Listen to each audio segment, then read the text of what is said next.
that terror nation. U.S.-Israel joint operation zeroing in on the mission to degrade Iran's military capabilities and strike at the heart of that regime's nuclear weapons ambitions. Not losing sight, that is the mission.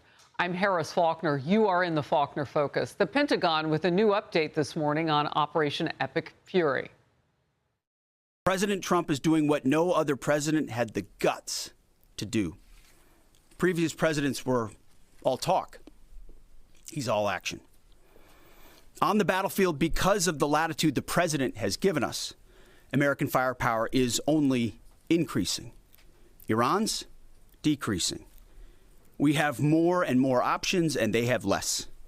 Just 1 month in, only 1 month, we set the terms. But if Iran is wise, they will cut a deal. President Trump doesn't bluff, and he does not back down. President Trump posted video. We went after Iran's main nuclear sites inside their third largest city. Our military took out an ammunition depot. Look at your screen. This is Isfahan, and it sent a massive fireball into the sky. U.S. forces reportedly used 2,000-pound bunker busters there. And here is the CENTCOM commander, Admiral Brad Cooper. We don't see their Navy sailing, we don't see their aircraft flying, and their air defense and missile defense systems have largely been destroyed. Former Army Special Operations Intelligence Analyst Brett Velicovich joins me with new analysis in moments. I want to begin with senior White House correspondent Peter Doocy, kicking off our coverage from the North Lawn. Peter. And Harris, here at the White House, the plan is changing a little bit, but the objective remains the same. The Straits of Hormuz will be open. When this operation is over, it will be open, and it'll be open one way or another. One of those ways, just like countries that use the Strait of Hormuz, take it. President Trump just said, all of these countries that can't get jet fuel because of the Strait of Hormuz, like the United Kingdom, which refused to get involved in the decapitation of Iran, I have a suggestion for you. Number one, buy from the U.S. We have plenty. And number two, build up some delayed courage, go to the Strait and just take it. You have to start learning how to fight for yourself. The USA won't be there to help you anymore, just like you weren't there for us. Iran has been essentially decimated. The hard part is done. Go get your own oil. The president also wrote, the country of France wouldn't let planes headed to Israel loaded up with military supplies fly over French territory. France has been very unhelpful with respect to the butcher of Iran, who has been successfully eliminated. The USA will remember. And then there's this question of who is actually helping the other side. Pete Hegseth, War Secretary, this morning. As far as Russia and China, we know exactly what they're doing, what they are or are not doing. We don't have to air publicly what all of that is, but where necessary, we're addressing it, we're mitigating it, or we're confronting it head on. But publicly, the president and the rest of his team seem a lot less focused on telling China and Russia what to do, what not to do. They are a lot more keen on telling Europe that it's week 4 of a 4 to 6 week plan, and that it is time for them to start figuring out how they are going to step in moving forward. Harris. Peter, thank you for getting us started this morning. And Focus now, Brett Velicovich, a former Army Special Ops Intel analyst and a Fox News contributor. First of all, I want to start with where we are and what the president is saying now to these countries, that, you know, you can get involved or go get your own oil. We don't depend on the Strait of Hormuz as much as others.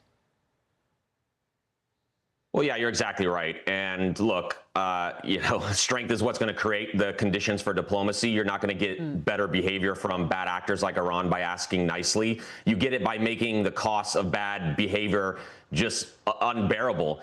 And when countries hesitate to support U.S. operations, whether it's airspace access or political backing, it actually reinforces for me why American leadership matters the most, because at the end of the day, no one else can keep critical waterways open or deter state sponsors of terrorism and stabilize global markets at scale like the U.S. can. That's not arrogance, that's reality. When things get dangerous, the world doesn't call a committee, it calls America. And I think what's very interesting to me is, as we're seeing with Epic Fury, it's a very clear reminder that, in decades, America power still means something when it's actually used with conviction. U.S. Central Command sent a message with this 2,000-pound bunker-busting bomb. If you want to threaten Americans' interests, we're not going to send memos. We're going to take you guys out.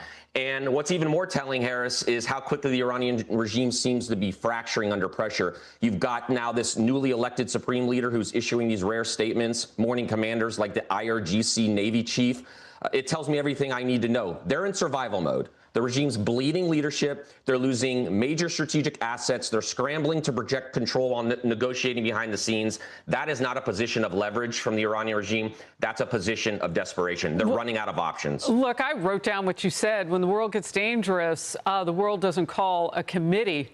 They call America, and America answered. I mean, the people of Iran have been, I mean, you look at a very large Iranian-American population in Los Angeles, for example, people in the streets supporting this effort from the very beginning. Look, it's day 32, and on this day, there is some talk that the president is weighing putting some troops on the ground. And I understand the mission would be to further the end game of keeping them from developing nuclear weapons. So we want to find that uranium and go after it. But Brett, what more destruction of Iran's military would you like to see before we put anybody on the ground? Well, I think there's still a little bit more we can do from the air. I would like to see some of our Tier 1 special operations guys go after these Quds Force officers running around the world trying to sow more chaos and trying to conduct these terrorism attacks. I think that we need to look at strategically what Iran's plan is right now. I think that Iran understands it cannot win a conventional fight against the United States, but that's not their objective right now. Their objective is endurance. They want to preserve enough of their nuclear capability to remain a long-term threat while raising the cost of any U.S. action high at home. And that's why their messaging right now is focused on retaliation. They want to raise the political cost in Washington, but their strategy is clear to me. Survive, stall, keep the uranium. They're not trying to defeat us. They're trying to outlast our will because they're betting that the United States doesn't have the will to finish what it started. They're calculating right now. They're calculating that we're not going to hit back hard enough. And that's why real American leadership for deterrence here matters. President Trump's been dealing with a situation that did not develop overnight. It's the result of years of feckless leaders and strategic drift. And so we're seeing the U.S. posture assets downrange with our troops to reestablish clarity, to show that the global economy is not going to be held hostage and that Iran can never toy with nuclear Armageddon again, and that has its consequences. So we shouldn't stop right now until victory is secured. Look, that drift that you talk about is something that our enemies do watch around the world because they know that every 4 to 8 years we drift into some sort of different situation potentially for them because we have a new president, and they sometimes can wait. They play the long game with that drift. You're absolutely right. I want to get to this. The FBI says the attacker who plowed his truck into a Michigan